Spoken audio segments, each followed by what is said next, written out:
सिद्धि की शादी के बाद वो ससुराल चली जाती है। पीछे रह जाती है भाभी रानी। सिद्धि के ससुराल जाते ही भाभी कहती है, अरे वाह जी वाह, सारे कपड़े मेरे। हाय रे पैंट, अरे वाह वाह, मजा आ जाएगा। अरे ये सिद्धि की अलमारी के सामने खड़े होकर क्या बड़बड़ा रही है? जाकर देख मेहमानों को विदाई की मिठाई मिली कि नहीं। अब हाँ माँ जी, क्यों नहीं, लेकिन पहले कपड़े तो बदल लूं। अब रानी आ जाती है सिद्धि के उन कपड़ों में जो वो ससुराल जाने से पहले घर छोड़ जाती है। अरे रानी, कुछ दिन रुक जाती। अरे ये तो सिद्धि बिटिया को मैंने ही दिया था, बड़ा ही फबता था उस पर, तुझ पर तो कुछ खास नहीं लग रहा। अब वो ना मेरे सारे कपड़े गीले थे तो सोचा पहन लूं। वैसे भी सिद्धि को कौन सा दिन पुराने आउटडेटेड कपड़ों को पहनना है। वैसे भी ये सूट तो मैंने तभी पहना था, वैसे खास है भी नहीं ये।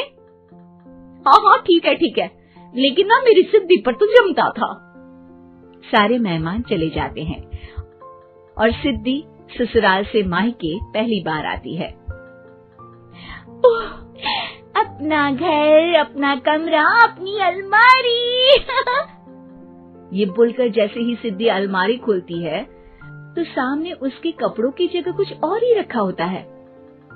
माँ, जरा कमरे में तो आना। सास और रानी वहाँ पहुँच जाते हैं। रानी ने पहनी होती है सिद्धि की जींस और टी शर्ट। अरे भाभी, ये क्या? ये तो मेरी बड़ी ही महंगी टी शर्ट है, इसे आपने घर में क्यों पहनी है?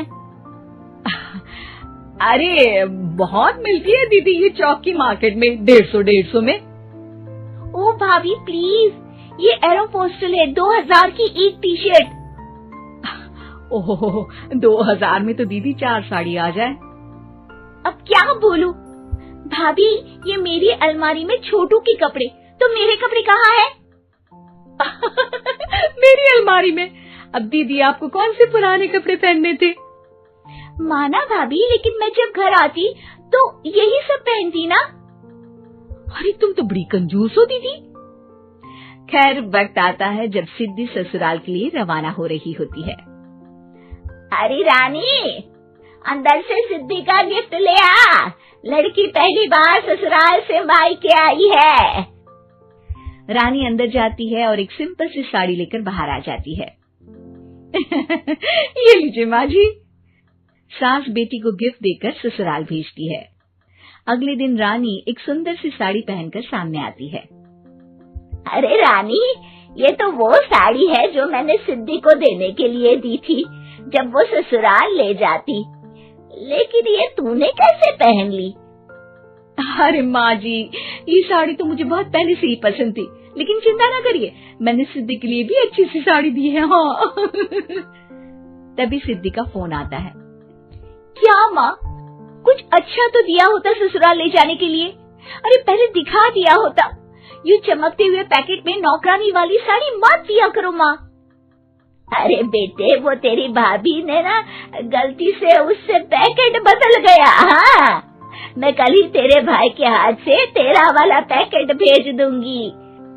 अरे रहने दो माँ, आई एम श्योर भाभी ने अभी वही साड़ी पहनी होगी जो तुमने मेरे लिए रखी थी। तुम तो समझ नहीं पाई उनको।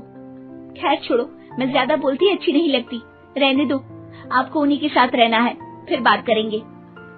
सास को रानी पर गुस्सा आ जाता है। वो उसके कमरे में जाती है जहाँ वो शादी का एल्बम देख रही होती है। रानी, मार्केट जाकर एक ऐसी ही साड़ी लेकर आ, कल प्रतीक जाकर सिद्धि के घर दे आएगा। अरे क्यों माँ जी, कितनी साड़ी देनी है दीदी को? यहाँ कोई सेल लगी है क्या? अरे चुप कर, मेरे बेटी के हिस्से की साड़ी खुद पहन ली, अब ज्यादा ज्ञान बांट रही है। एक दिन सिद्धि का फोन आता है। माँ, मेरी सास ने आप सबको खाने पर बुलाया है। सारे लोग सिद्धि के ससुराल पहुँचते हैं। खाना खाकर वो लोग निकल रहे होते हैं कि सिद्धि की सास सभी को गिफ्ट देती है। अरे बहन जी, बेटी के घर का खाना खा लिया, यही बहुत है जो आप ऊपर से गिफ्ट भी दे रही है। अरे बहन जी, आप भी कहाँ इन बातों पर विश्वास कर रही है। सास सभी को गिफ्ट देती है, लेकिन रानी को जो साड़ी देती है वो अजीब सी हरे रंग की लाल रंग के बड़ी छाप वाली होती है। अरे छी, ये कौन पहनेगा? सासू माँ को तो जरी वाली इतनी सुंदर, और मेरे लिए ये नौकरानी वाली।